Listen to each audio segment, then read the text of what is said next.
mile in fog patches and showers early Friday, but improving to greater than 6 miles on Friday morning.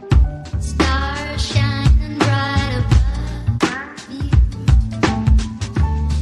Night breezes seem to whisper that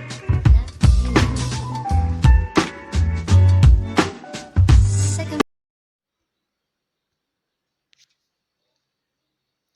Halo, salam sejahtera bagi anak kami di kelas 12. Kembali lagi bertemu dengan Bu FT dalam pelajaran sosiologi. Nah, pada pertemuan sebelumnya kita sudah membahas ya mengenai faktor yang mempengaruhi terjadinya perubahan sosial. Nah, ada dua ya, ada faktor internal dan faktor eksternal. Nah, kalau berbicara mengenai faktor internal berarti faktor yang muncul dari masyarakat itu sendiri. Nah, dan sedangkan faktor eksternal yaitu faktor yang muncul di luar dari kehendak masyarakat itu. Nah, sekarang kita akan masuk mengenai perubahan sosial dan dampaknya terhadap kesenjangan sosial di masyarakat. Nah, karena adanya perubahan sosial tentu berdampak terhadap situasi masyarakat termasuk kesenjangan sosial. Nah, ketidakseimbangan atau ketidakserasian unsur dalam masyarakat akan mengakibatkan timbulnya disorganisasi sosial yang lama-kelamaan berubah menjadi disintegrasi sosial. Nah, disorganisasi sosial berarti ada suatu ketidaksesuaian. Nah, sehingga apabila itu berlama-lama akan menyebabkan disintegrasi sosial, yaitu perpecahan. Nah, proses disintegrasi sebagai akibat perubahan sosial yang terjadi dalam masyarakat antara lain dapat berbentuk pergolakan, demonstrasi yang anarkis, kriminalitas, dan kenakalan. Nah, jadi banyak sekali ya dampak-dampak yang muncul akibat adanya perubahan sosial. Nah, tetapi tidak hanya berdampak negatif, perubahan sosial juga bisa berdampak positif. Nah, apa saja itu? Nah, yang pertama, semakin mudah dan cepatnya manusia menyelesaikan segala aktivitas. Nah, kamu lihat akibat perubahan teknologi.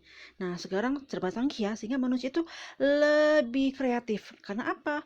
Tidak lagi membutuhkan waktu yang lama. Nah, yang kedua, semakin baiknya kualitas individu atau masyarakat seiring dengan perkembangan teknologi. Jadi masyarakat itu akibat teknologi dia semakin percaya diri, semakin benar-benar kreativitas. Nah, yang ketiga, semakin meningkatnya integrasi sosial. Kamu lihat akibat adanya teknologi, misalnya radio, alat telekomunikasi ya, misalnya handphone, nah televisi. Nah, itu tentu saja membuat rakyat Indonesia dari Sabang sampai Merauke semakin bisa mengetahui wilayah antara satu dengan yang lainnya, sehingga itu semakin meningkatkan integrasi sosial. Apa integrasi? Berbicara mengenai integrasi berarti persatuan. Nah, kesatuan. Yang keempat, semakin cepatnya mobilitas sosial. Mobilitas berarti pergerakan.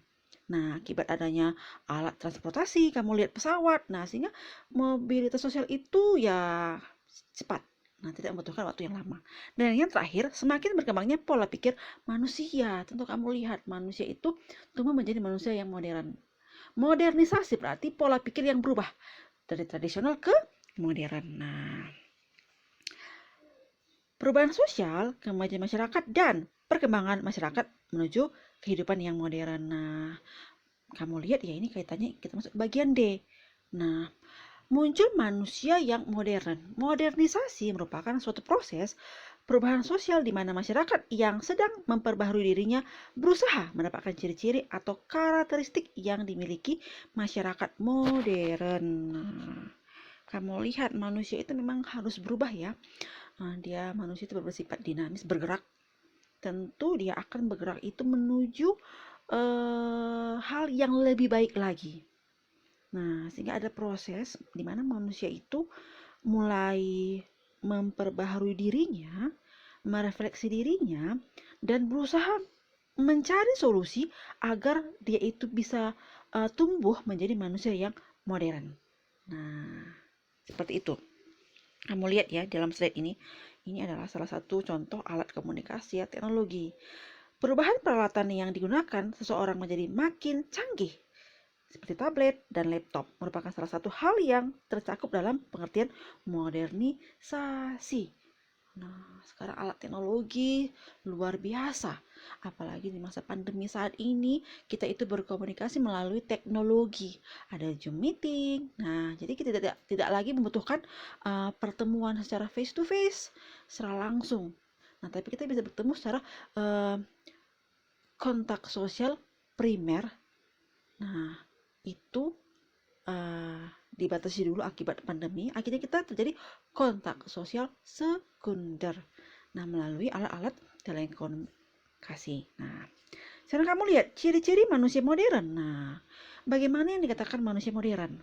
Bentuk perubahan dalam pengertian modernisasi adalah perubahan yang terarah atau directed change yang didasarkan pada suatu perencanaan. Nah, sedangkan objek perubahan tersebut adalah seluruh aspek yang terkait dengan manusia. Jadi, ciri-ciri manusia modern itu dari perkataan ini dapat kita simpulkan manusia modern itu segala sesuatu itu harus mempunyai planning, perencanaan. Nah, misalnya seperti kamu sebentar lagi akan masuk ke perguruan tinggi, tentu saat ini kamu sudah mulai berpikir kamu harus kemana, dan itu harus berpikir secara matang-matang karena tidak asal kamu pilih, karena kamu harus berpikir apa dampak, apa yang harus saya lakukan apabila saya memilih itu. Ciri-ciri manusia modern menjunjung tinggi sikap di mana imbalan yang diterima seseorang harus sesuai dengan prestasinya dalam masyarakat. Perhitungan. Nah, ini kamu lihat ya. Kalau saya itu sarjana, itu saya itu harus digaji dengan sekian. Nah, jadi dia itu ya imbalan itu harus sesuai dengan prestasi saya. Nah, karakteristik modernisasi. Nah, modernisasi telah merusak ikatan solidaritas sosial yang melekat dalam kehidupan masyarakat tradisional. Nah, kamu lihat akibat modernisasi, mungkin ada pesta adat. Nah, tapi karena mungkin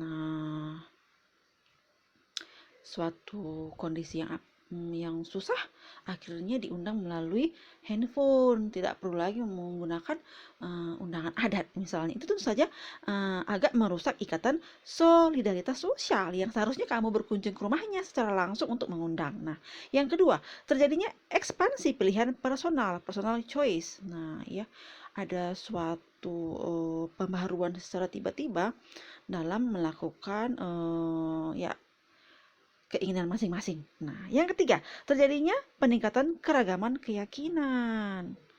Akibat manusia modern sudah muncul ide-ide yang kreatif sehingga ya muncullah keragaman. Nah, dan yang terakhir, terjadinya orientasi ke depan dan kesadaran atas waktu. Ingat, ciri-ciri manusia modern itu menghargai waktu, on time. Karena apa? Time is money. Waktu itu adalah uang. Nah, jadi anak ibu sekalian, inilah materi kita dalam minggu ini ya, mengenai dampak dari perubahan sosial part yang pertama. Nah, minggu depan kita akan masuk ke part yang kedua, dan minggu depan lagi kemungkinan kita sudah menghadapi ujian harian yang pertama. Untuk itu tetap semangat dan baca bukumu, persiapkan dirimu, apalagi kamu sudah kelas 12. Oke, salam sehat dan salam sejahtera.